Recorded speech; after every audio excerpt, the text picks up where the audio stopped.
Hello everyone. This lecture is about discrete time LTI systems and deriving the output of a discrete time LTI system for an arbitrary input. So we're gonna derive the relationship between the output and an input of an LTI system. For that, we're gonna introduce convolution sum and then briefly talk about how to compute convolution sum. This is Touri. I'm with the electrical engineering department at UCSD. Okay, so as I mentioned, the aim of this lecture is to find out yn for an arbitrary xn when we're dealing with LTI systems. And as we will see for LTI systems, this relationship can be explicitly derived as opposed to general nonlinear or non-timing varying systems. So let's define the impulse response of a system. We define the impulse response of the system to be the response or the output of the system for the particular input xn equals delta n. So the impulse response is what we get at the output of the system if we put in the unit impulse to the system. And we denote it by h of n. So h of n throughout this course is going to be reserved for the impulse response of a discrete time LTI system to an impulse input. So for a general discrete time signal, we know through the representation property that we can actually write the signal as some of these stems, the blue stem, the value of the signal at -1, times the delta n plus 1, which is delta located at -1, then the green stem times the delta n, and so on and so forth. And this was what we called the representation property.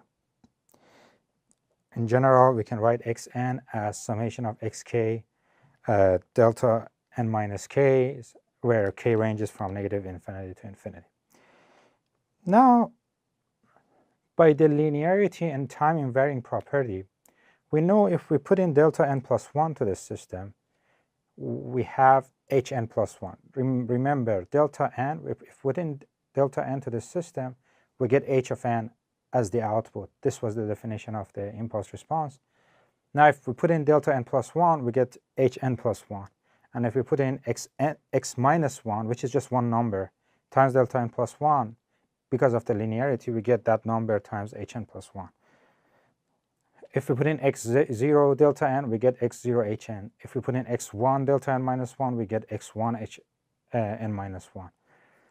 And in general, if we put in xk times delta n minus k, xk, remember, for a given k, xk is going to be just a constant, like 10, 20, 0. And the output is going to be that number times hn minus k. So by the linearity, therefore, we have the output for this particular input. So in other words, so the output is going to be the superposition of the responses to these particular inputs.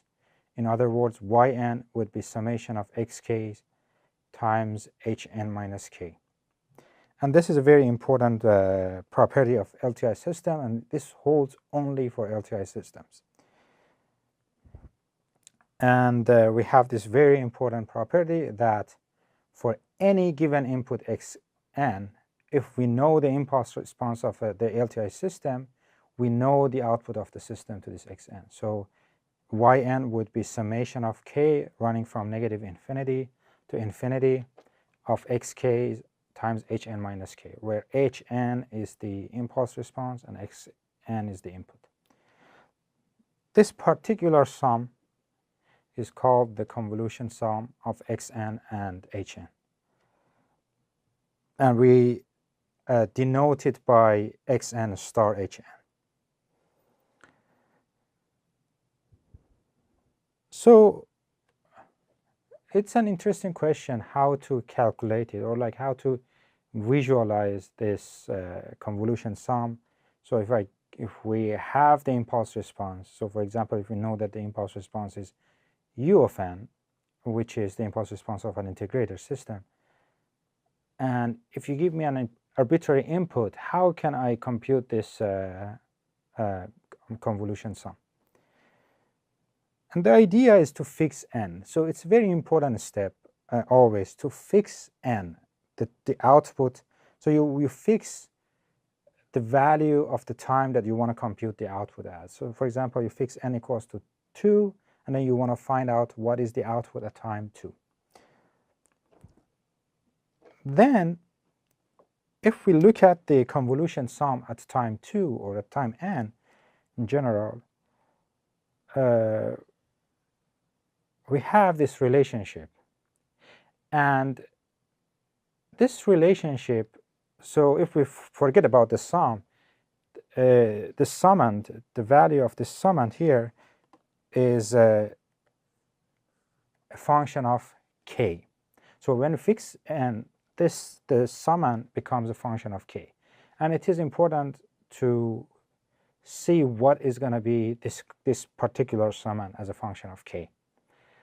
So as a function of k, let's see what h of n minus k is. So if n is fixed, h of n minus k is going to be nothing but hk flipped and then shifted to time n. Okay?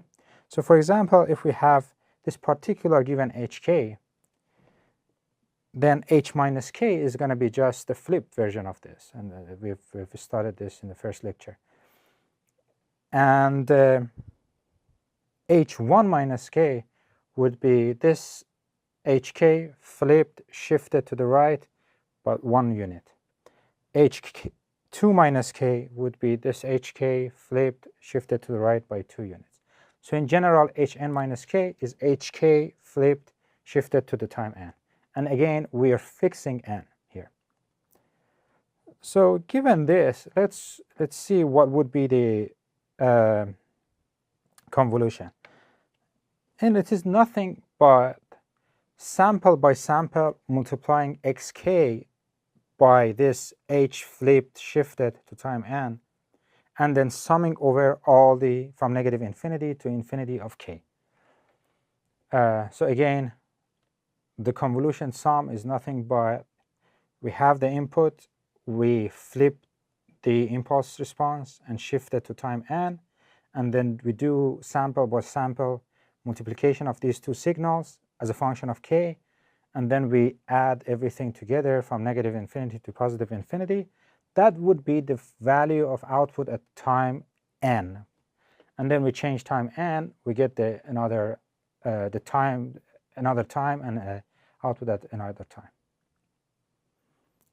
Thank you very much for watching this video. This was the discussion on discrete time convolution and the output of discrete time LTI systems for arbitrary input.